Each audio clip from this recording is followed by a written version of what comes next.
Hi everyone, welcome back to my channel. My name is Mary Jane and this is MJ Money Matters. Here in this space I show you how I use the zero-based budgeting method to control and maintain a simplified money life. If that sounds like content that you're interested in, I would love it if you would hit the subscribe button, hit the notification bell, and stick around for more. So welcome to the 4th week of July. I am doing a very interesting stuffing planning this week because I have really nothing to stuff.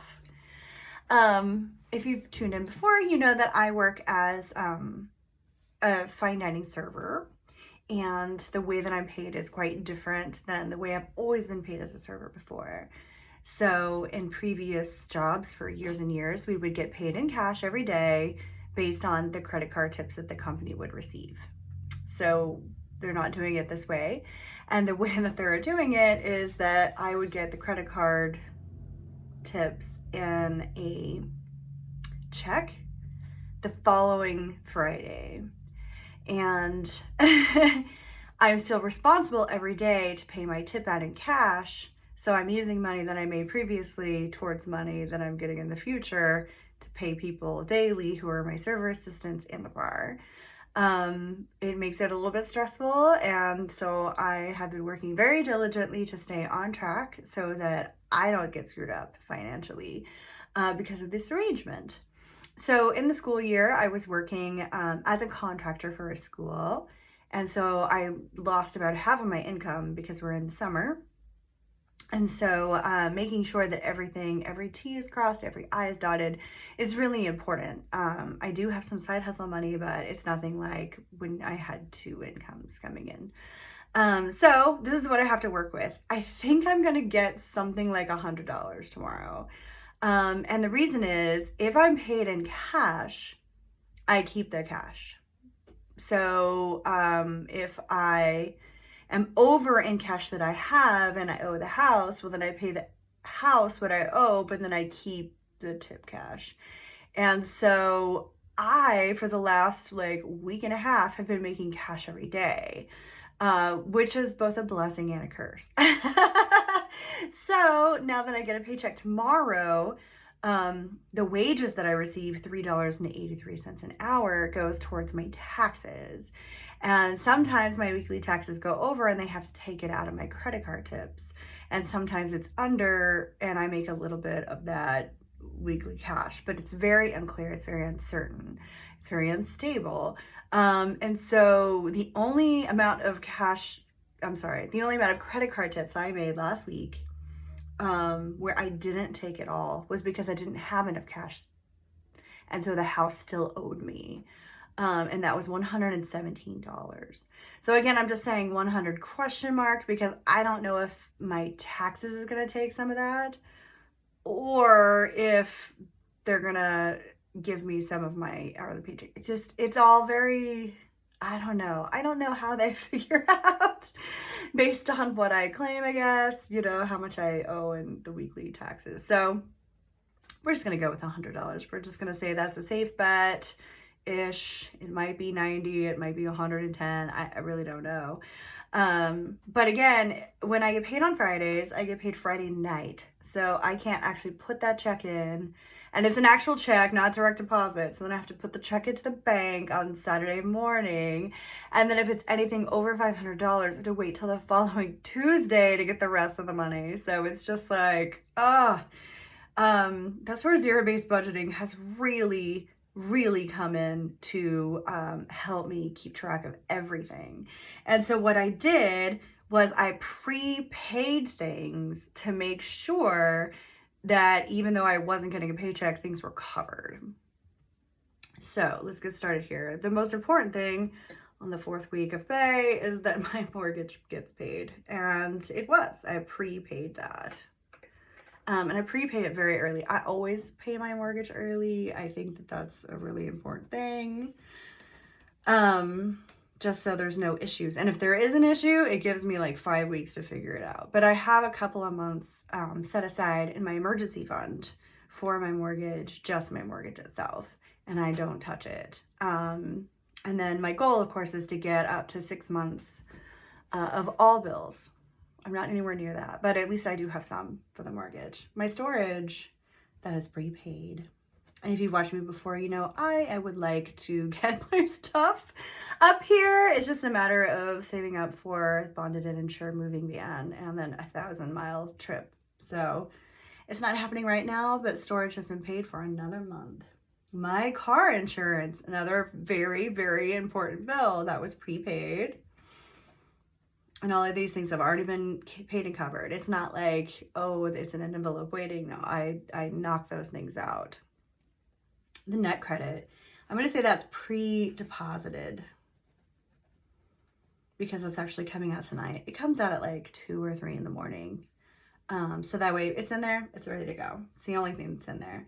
I have multiple accounts. I have multiple checking accounts, and I have different accounts that do different things. So I have one account where it's the account that I pay my bills out of. So I always have like a little buffer in there, but it's just pretty much for the deduction of bills. And so that's pretty much all I have in there is the net credit payment plus my buffer. My Detroit box, that was prepaid. That's my mailbox. I do that for anonymity. I have one in Detroit and I have one in Dallas. The one in Dallas you'll see right here. So both of my boxes are due because it's the end of the month. That's prepaid, and this is sort of prepaid. So I'm going to call it both. It's prepaid because I did 6 months ahead of time, but it needs stuffing because I'm actually stuffing for the next 6 months. So the lot rent, my lot rent was prepaid. What is lot rent? It is the lot that my RV sits on. So I have a travel trailer from the 1970s, and I'm currently paying for it to stay on a ranch in New Mexico. And the other thing that I would like to save for is to have it hauled on a flatbed by a guy who specializes in hauling vintage trailers. I would like to have it on my driveway and run it as a seasonal Airbnb. And then eventually when I purchase a investment property, it would be there in that backyard. So I would still have my, you know, accessory dwelling unit to rent, but it wouldn't be on my property. That's pie in the sky, big picture, but for right now, I just pay for it to stay on that space. The reason why it's in New Mexico is because I moved to New Mexico in my trailer to an artist's colony. At least it was advertised as an artist colony. It just kind of turned out to be a retirement community for RVers in the middle of nowhere. And if something seems too good to be true, it probably is, which is why I did not buy the lot. I was like, I'm going to rent and see how this turns out. And yeah, pretty much a disaster. So I was happy to move my trailer. They gave me like a 6-day notice, even though I never did anything wrong. They were just pissed that I never purchased and was like feeling things out. And I mean, I can't say for certain. I guess time will tell, and maybe the FBI, but I'm pretty sure it's a Ponzi scheme. And it's very unfortunate for people who did buy. They bought into the dream, and it just is not turning into anything except a nightmare. But living in my RV for the time that I did really allowed me to get into my home. So I have nothing but love for tiny living, and I would love to turn it into an Airbnb. Also, I'm incredibly proud of the renovation I did on it. Just like I'm incredibly proud of the renovation I've done on this house, which was formerly abandoned, and I moved in and there was no water. There's still all kinds of things wrong with it, but I have water now. That's exciting. Speaking of, the city water is due. I owe them, it will be due. It would have been paid with this upcoming paycheck. It's going to come out of that $100, and it's $44. American Water is the insurance that covers my pipes from my home to the city street, so that if there is ever an issue between that line there, it is actually covered, because that's not covered by my home insurance.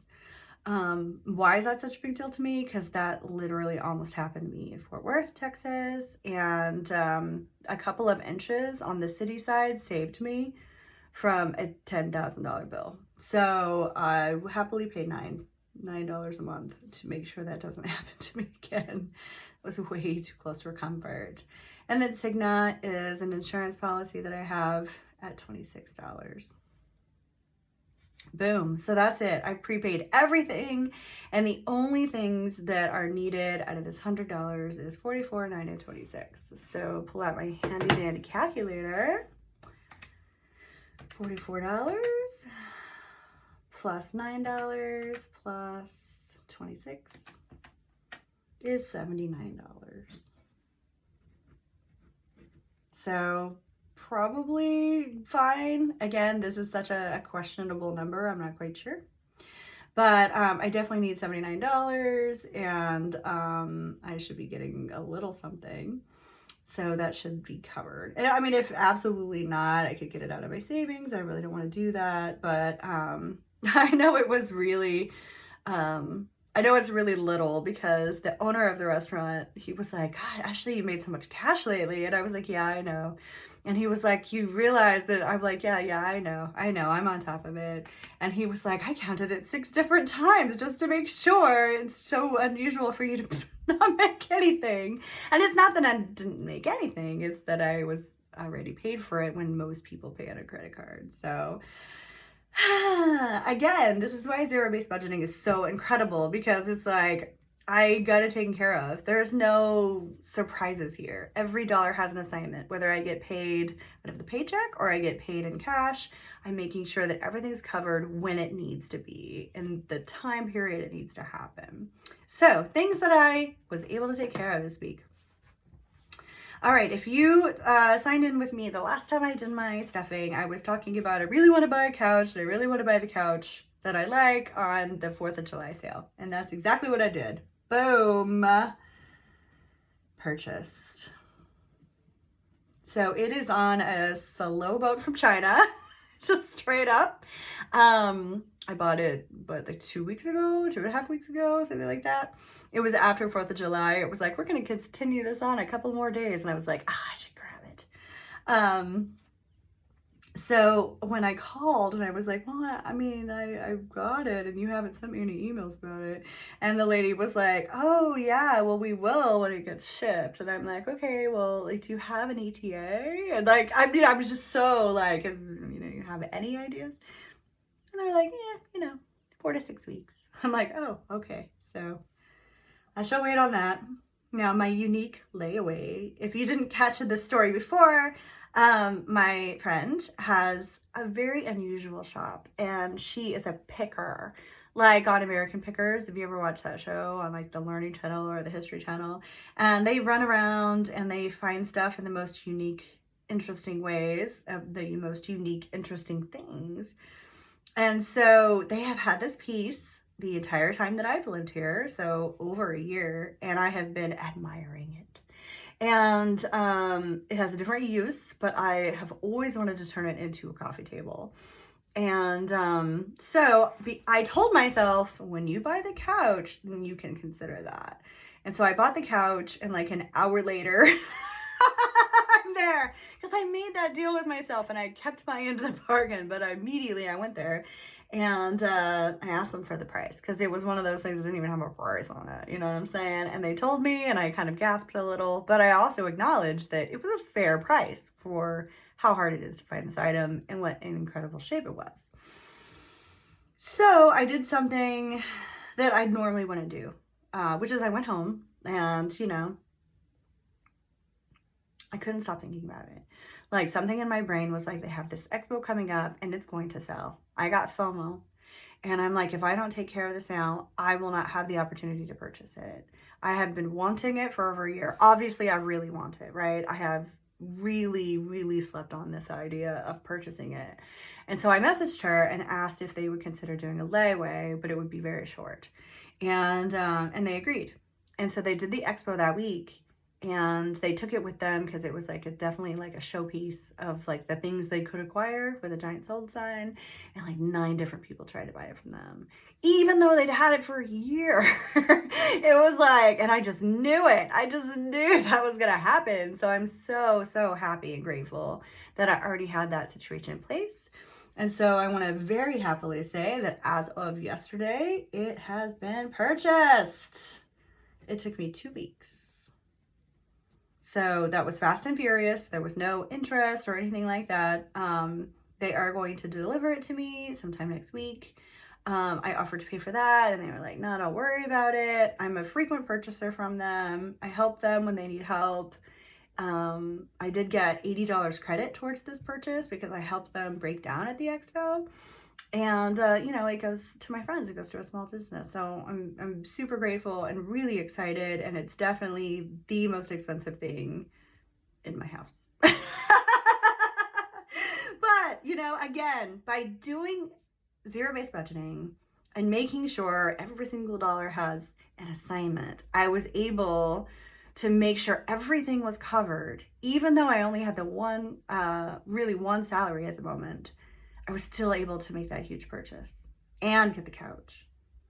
And I feel really good about that. I feel like in the before times, before I started doing this a little over a year ago, that would have been really hard, because it's like I would get hit with things like, where did this come from? Oh my God, that's right, it comes out on the 3rd. And it was just like, oh no, I have plenty of money in my bank account, it's fine, I can get it. But I didn't have plenty of money in my bank account because those things were about to come out. And so this is just, it works for me. It works for me, and it allows me freedom, and it allows me flexibility. So I've definitely had people in my life say, this is just so rigid. How could you possibly have any wiggle room? And it's like, I have tons of wiggle room. That's how I'm able to do this stuff. That's how I was able to get a house. No, I did not get the greatest house in the world. I literally got a house that was formerly abandoned. But over time, I'm fixing it all up and everything. And guess what? In 9 years, max, I will own the entire thing. I won't owe anything except utilities and taxes. My goal is to get it paid off faster. And so that's where the second job comes in, where I double pay mortgage and fun stuff like that. And put money aside and have the emergencies and all these things, emergency funds, I should say. But right now it's the summer, working with that one income, and I'm using the time that I got back from not having that other job to work on the house. So I like to consider it a sweat equity. No, I'm not working and getting a paycheck from the man, but I'm definitely working. And it's things I really love to do. So no sadness there. The wallpaper, I have wanted to get this wallpaper up for ever since I came up with the idea, which is pretty much within a day or two of moving here. And it is something that has just been on hold because it's sort of a frivolous thing, right? And you have to do steps to get up to that. I couldn't just put up wallpaper. I had to do the paint first. And then it's I had to do the ceiling. I can't do the wallpaper and then do the ceiling and then have it drip on it and, all that fun stuff. So when you're doing renovations, there's definitely things you have to do in a certain order. And now that the ceiling is almost finished, I was able to get the couch and the turning into a coffee table so that, I'm not painting over it. I'm not moving giant pieces out of the way so I can paint. It's just taken care of. So I did purchase some wallpaper today. I don't want to say it's all of it. So I did one big roll, and because it's such a patterned paper, it's very unclear how much it's going to take me to do this space, because it's just like if you're into sewing, when you're sewing with plaids, you have to give yourself a lot of extra because you're matching seams. So in this incredibly patterned wallpaper, I need to match seams, and there's tons of windows on the way. So, and huge window stuff, but you still have the top part, and I'm only doing half the wall. So the lower half of the wall is going to be wainscoting, paneling, and I'm only doing 2 walls because the other 2 walls are pure color and wainscoting, and then I've got 1 focal point. All of these things are pre-planned. So just like I pre-plan my money, I pre-plan my designs, and that first wallpaper has been purchased. So I'm going to do my best to do the seams with the least amount of waste. And you work from left to right. So I can't skip over things, you know. So it's hard for me to say how much wallpaper I would need. I think I will need 2 rolls. It might be 3. So it's to be determined. I mean, obviously I'm going to keep getting it from the same manufacturer. And people say, ooh, you should get all 3 at one time. And it's just like, this is not something that you can send back, you know? And so I'm just like, I'll order it as I need it. You know, I feel like, and also too, because I'm doing it for myself and not for someone else, I just order as I go. And I'm a little bit worried about, you know, the colors always not having a perfect match, but that's the chance I take, I guess. So I got the first wallpaper purchased done today. Art for the bathroom. So this is a good thing to push me to get the bathroom done. I've done just 1 coat of paint on the bathroom, and I need to do the ceiling and both tones. I have 2 tones. That's kind of a theme in my house.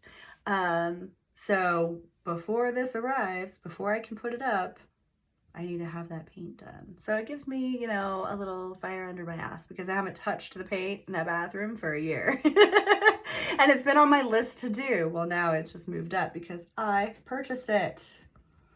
It is super cute. It is a Victorian bathtub clawfoot picture. And this like tropical wallpaper behind it. And I have sort of like a tropical wall shower curtain. So I feel like those go together. The colors go together really well. And it's got a ghost inside of the tub. And it says, live, laugh, toaster bath. I just think it's hilarious. So it's kind of me. It's very me. So there we go. I got that. How much did all of this cost? Let's see. You can see this. The couch was about $400 with shipping. My unique layaway was $700. The wallpaper that I just purchased was $170 for the roll. And the art for the bathroom, I paid $35. So these things that I didn't need, I paid $1,305-ish. So when people say in zero-based budgeting, you don't have any room to treat yourself, I literally spent $1,300 on myself this month. And this month when I was like, I only have 1 job and I'm worried about it, I was able to put some into savings. You know, I never touched my savings and I was able to contribute it a little bit. But these are also one and done. These are one-time purchases. And in the, you know, couch, living room, coffee table situation, that's something that's going to really improve my quality of life because I've lived for over a year with mostly empty house. So I'm excited, really excited to have some furniture and of course the wallpaper up in the room and the art for the bathroom. And my office that I'm in now actually has a bunch of art in it and my framed art, and it is like one of my favorite places to be because it's almost finished. It just needs some crown molding. And so I am a very aesthetically driven person, like being an artist. So it's so important for me to be in a room that's just like, it's very me, it's very finished, and it's sort of my brainchild come to life. So I'm just incredibly excited and energized about this month. And I did struggle. I struggled to make all these things happen, but I'm proud of me. I'm proud of my little abandoned house. So thanks for tuning in this week. I appreciate you guys. Have a great day. Bye.